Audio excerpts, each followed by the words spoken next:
Asalaamu calaykum waraxmatullaahi wabarakaatu akhyaartii soo dhawaada maanta maxaa idin wada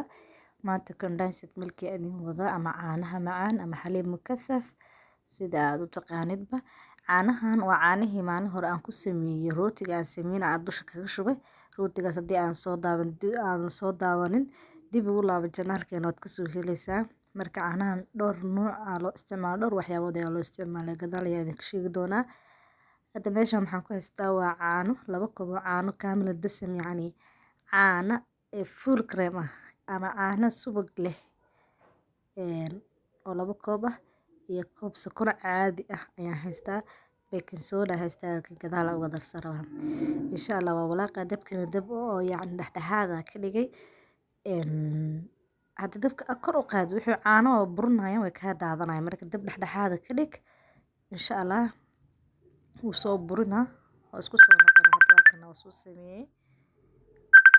marka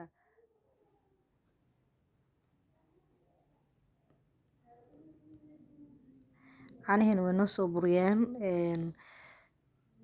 way soo adkaanayaan mar walba marka dambeysa way soo adkaanayaan meeshaas aad labada koob ku shubay hal koob baa kasoo baxaya ma fahanteen hal koob baa kasoo baxaya meeshaas labada koob aan ku shubay marka waxaan sameynaynaa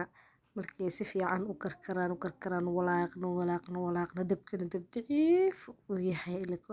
maxaa yeelay hadda aan dhaho dabka ku dheereena way gubanayaan waxaan ku dareynaa far iyo sool hadda waa far iyo sool wax yar oo maxaa la dhahayay baking soda inaan u jeedina u maleynaa carbonate waa la dhahaa carbonato miya af Soomaali saas lagu dhaho maleynaa marka waa kaasahe far iyo sool ku shubeyna marka inuu xoogaa si fiican noogu adkaado waqti badan uu noo joogay inaga saacidaysaa baking sodadaas marka far iyo sool ku shubeyna insha Allah waa ku walaaqeynaa maxaa la dhahayay markaas adduunka waqti badan muudana wax yar ka bacda daqiiqado ka bacda waa kasoo dejinaynaa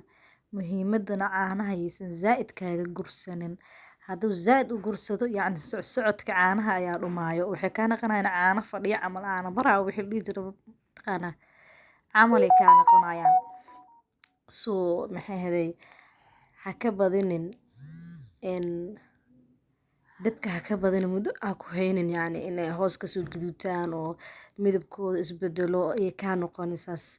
wax yar marka aad dareento inay soo adkaadaan farta iyo suulka qaandada farta ku taabanee farta iyo suulka isku qabanee haddaad dareemayso wax yar inay israacayaan khalaas diyaar waaye waa ka daminaysaa insha Allah wax yar haddaa ogaatid inay farta iyo suulka isku qabsadaan waa ka dejinay insha Allah marka caanaha wax badan ay kaa saacidayaan ice creamka lagu suubiyaa waxyaabaha macaanada badan waa lagu suubiyaa hadda insha Allah caanahan way yaalaan macaan ku soo sameeyay insha Allah asigana caawa edit kareena waa soo galnaa hadduu ilaahay yaro ice cream qayb kale ku sameynaa maasha Allah waxyaabo badan cuntooyinka badan macaanka badana waa looga baahan yahay caanaha waa lagu sameeyaa marka intaa tagto maalin walba $1 ka soo bixi lahayd ama maxay ahayd ka badan inaa guriga ku samaysid asagoo waxba kaa qaadanin dareemin sokor guriga noo taalaa yacni ma dareemaysid sokor badan inay kaa baxdo sokor dukaan uma aadaysid caanaha sidoo kale guriga ku yaalaan dukaan uma aadaysid gooni uguma bixaysid soo yacni waxyaaba asaasiga guriga looga baahan yahay waa labadaas shaybo marka labadaas shay hadda baking sodada xataa haddii aad haysanin waa ka maarmi kartaa yacni qasab maaha inaad ku darto baking sodadan marka insha Allah caanihi waa soo diyaariyay weel aan ku shubay muddo dhowr saacadood ah aan sugayay si fiican markay u qoobaan laana wixii iyagoo qaboobin talaajo lama gelin karo moogtahay marka alxamdulillah hadda waa soo imaanay mar kale marka bakeerigaas ku shuba insha Allah caanaha waxaa la rabaa saas inay u socdaan caanaha marka dab kaaga daahan socodkaas weynaysaa marka janaalka like dhaha subscribe dhaha share dhaha waa mahadsantihiin soo dhaweeya inka badan oo ka faa'iideyna idiin soo geli doonaa waa mahadsantihiin gurigaaga ku samayso hooyo haddaad tahay wuu ku anfacaa si walba ku anfacaa aad u mahadsantihiin walaalayaal soo dhawaada